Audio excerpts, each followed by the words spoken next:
A polícia prendeu 4 pessoas suspeitas de envolvimento na morte de um skatista de apenas 16 anos, assassinado no início da semana no bairro Vicente Pinzon. Vamos conversar com a repórter Manuela Braga, que acompanhou agora há pouco a coletiva de imprensa sobre esse caso, né? Coloca a Manu aqui no telão. Boa tarde, Manu. Conta pra gente quais são as novidades, minha amiga, relacionadas a este caso. Boa tarde, Luciana. Boa tarde a todos que estão nos assistindo. A novidade é são exatamente as prisões, né, das outras pessoas. A gente tinha informação de que um havia sido preso. Hoje, em entrevista coletiva, a Polícia Civil, conjunto com a Polícia Militar, acabaram relatando a prisão de outras 3 pessoas até hoje, né? Para quem não lembra, a morte do Felipe Maracajá, de 15 anos, confirmando a idade do rapaz, aconteceu no início da semana lá no bairro Vicente Pinzon, bem próximo ao residencial Alto da Paz. Num primeiro momento, foi relatado que o rapaz poderia estar assaltando na região, por isso foi perseguido e morto. Mas não demorou muito para que a verdade aparecesse, e aí a gente inclusive mostrou ao longo da semana imagens que mostram o rapaz sendo interrogado ali no que a polícia fala em tribunal do crime, e logo em seguida ele foi executado a tiros. Mais detalhes a respeito das prisões e a respeito do crime em si, a gente vai ter agora com os nossos entrevistados. Primeiramente, a gente vai conversar com o diretor adjunto do DHPP, o delegado Rodrigo Jataí. Delegado, num primeiro momento se ventilou essa questão de assalto, a polícia rapidamente refutou essa versão, né? E a partir daí os trabalhos foram avançando a partir das primeiras prisões. Sim. Boa tarde para o senhor. Boa tarde. As investigações do Departamento de Homicídios apontam que a vítima transitava em uma motocicleta no bairro Vicente Pinzon, quando ele foi interceptado por indivíduos que residem na comunidade do Alto da Paz.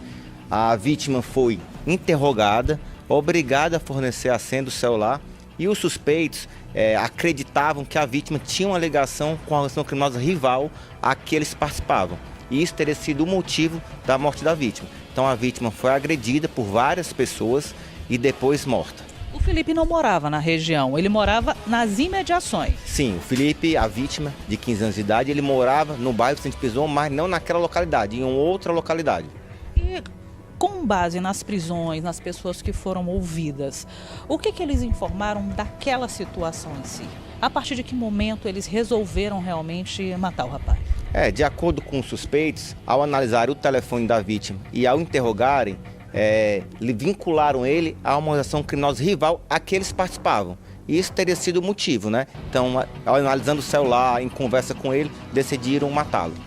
Com a análise, né, do material que foi apreendido do próprio celular da vítima, ficou claro para vocês, ouvindo os pais, alguma ligação do Felipe com esse tipo de crime? De acordo com a investigação, a vítima não pertencia a nenhuma organização criminosa.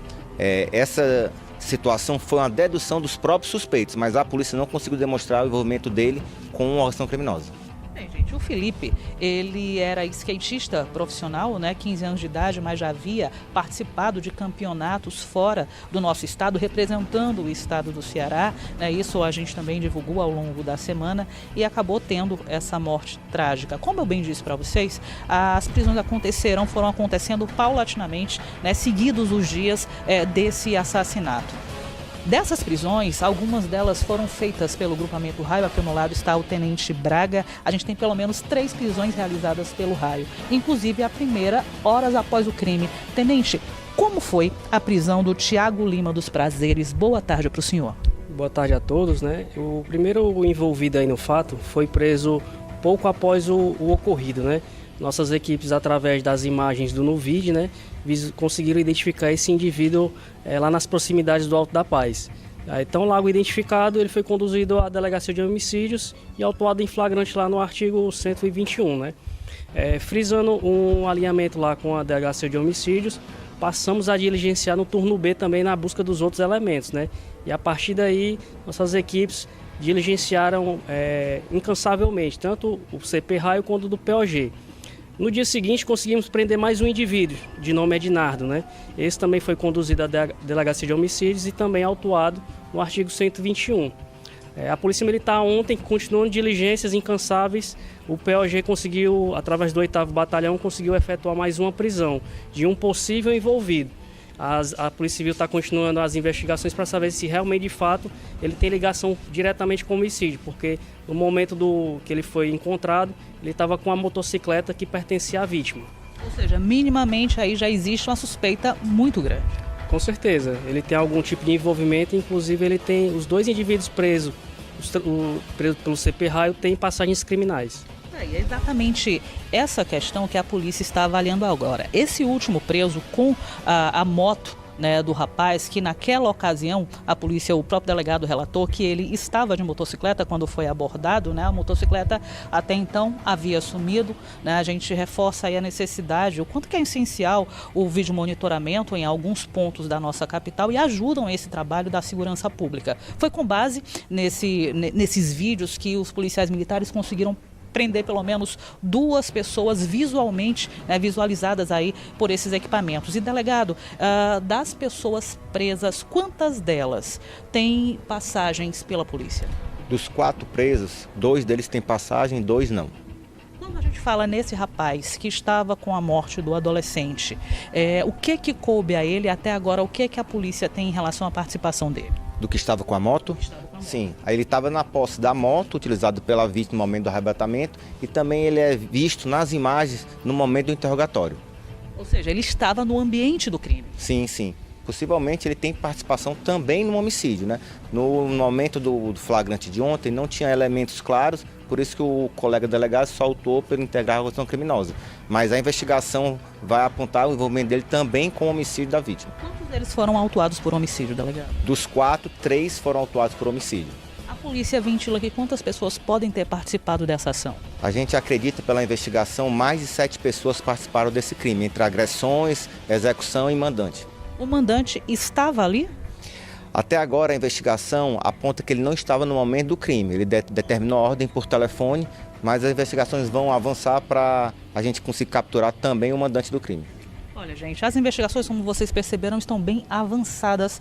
Quando a gente fala que o crime aconteceu no começo da semana, as prisões elas foram sendo feitas em sequência e a polícia tem a suspeita que outras 3 ainda possam ser feitas. Certamente a polícia já tem uma identificação, mas obviamente não revela. Materiais foram apreendidos com esses homens e obviamente também serão passados por perícias, serão, enfim, visto com a cautela necessária para que a polícia feche aí esse caso por completo, que lamentavelmente acabou tirando a vida desse rapaz. Como o delegado bem disse agora há pouco, né, não ficou claro, com base em tudo que se colheu até agora, a ligação, né, do Felipe com a organização criminosa. E aí eu estava fazendo até esse questionamento, viu, Luciana, antes da gente entrar no vivo, o que seria essa ligação? E o delegado estava falando que às vezes, né, somente em conhecer ou você tem um amigo, né, que é ligado e você tem uma conversa ali com essa pessoa e de repente cair nas mãos das pessoas de má índole, isso pode comprometer a sua vida, né? Não se descarta que isso também possa ter acontecido com o Felipe. Então existe uma cautela muito grande que tem que se ter em relação à escolha das pessoas com quem você anda e com quem você conversa. Porque, lamentavelmente, é a realidade isso que a gente está falando agora para vocês. O Felipe acabou sendo executado por eles supostamente suspeitarem que ele tinha alguma ligação com uma organização criminosa. É lamentável, mas é isso. Foi isso, na verdade, que aconteceu. Lu, eu retorno com você ao estúdio. Manu, muito obrigada pelas informações. E aqui nos bastidores, conversando com os meus colegas, a gente relembra o caso daquele menino de Jericoacoara, né? Por conta de um símbolo, foi julgado, teve o celular vistoriado e depois foi condenado à morte. Este jovem skatista não foi diferente. Será que os padrões da facção são os mesmos? Será que as regras valem para todo e qualquer lugar? Eles escolhem as vítimas aleatoriamente? Porque esse jovem não tinha envolvimento, era um menino muito querido, morava na comunidade, foi julgado e condenado por conta do aparelho celular, de imagens no aparelho celular.